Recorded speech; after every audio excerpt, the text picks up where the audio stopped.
Hello ladies and gentlemen, RPGs here. Just quick game between Aronian and Duda. This is a decisive game for reaching the finals of Road to Miami, and Levon plays black. I like this game by Levon. d5. Normally he plays knight f6 and e6, but d5 is... he can of course play e6 and switch to the king's queen's gambit, but he just takes. I faced this quite a bit, playing d4 at first move, and position quickly becomes quite imbalanced. Yeah. So this is queen's gambit accepted, and white plays the most aggressive, e4. You can play just e3, knight to f3 and capture the pawn, and white considers to be a little bit better. But e4 of course is more forced, and I like Levon's style. He plays e5, just crushing the center, and both players immediately start to think, yeah, it's not like very forced or something you prepare for every game. Knight f3, and bishop to b4. So with white, you don't want to, you want your opponent to take that, so that you can win some tempi. Yeah, that's why. Yeah, in defense, and also Levon is not interested just to capture. He wants to develop his pieces. Bishop b4 check, knight c3, takes, and knight to d7. This is engine line. I wouldn't consider this move, I think, because I want to play castles as soon as possible, but knight d7 is the engine move. Bishop takes c4. So I want to say that in Queen's Gambit accepted, white try to wait while black takes on c4, so they can capture in one move, and it's a big thing for speculations and making some unnecessary moves, so that your opponent just force him to take on c4. But in Queen's Gambit accepted, there is no such problem, because black takes immediately and white wins this tempo with bishop c4 with one move. Knight g6, castles, knight to e2. A bit strange move for me. I would play, I think, h3 first, but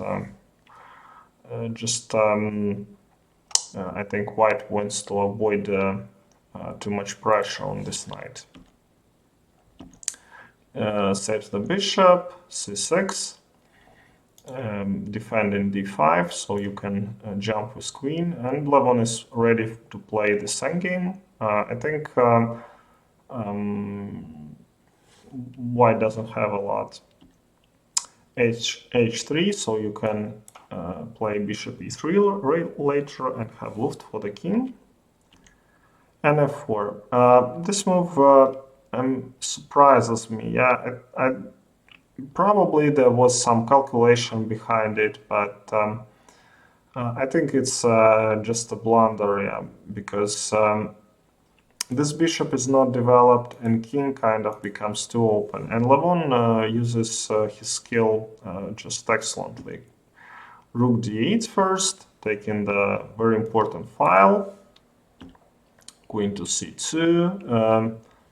Engine suggests that rook takes is queen takes rook is the best move, but you just play down material, and this magic starts. Bishop c5 check, king to h1, and knight to d3. First, you have to save your knight from attack and kind of create a threat to f2. e5 and knight to g4. This reminds me the game between Anand and Aronian, Wejk 2013, where Anand played one of the best games ever played with just sacrificing everything, and the image was very similar. I mean, you leave your pieces attacked, but the king cannot is that bad that you cannot just capture everything. Knight to e4, taking cover of this f2 square. If you capture, then it's mate in 1, so not the best idea. And bishop f5. Again, Lavon is this knight is invincible, and very nice to play this move, just developing, attacking the knight, and also very unpleasant pin. Knight to g3, check, and Duda decides to capture. Yeah, engine suggests that this is like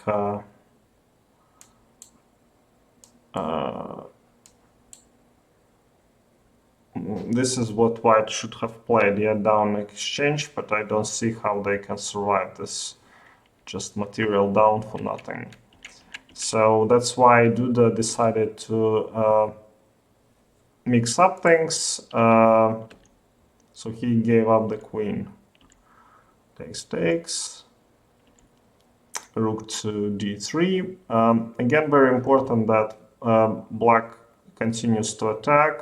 He pushes, wants to double the rooks, and after, let's say, a couple of exchanges, then white's position will be completely lost.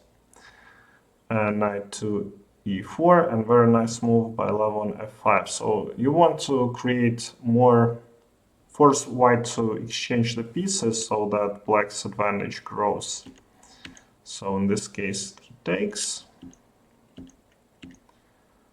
doubles the rooks, and in this position, Duda resigned. Very nice win by Lavon. Thank you for watching, and see you next time.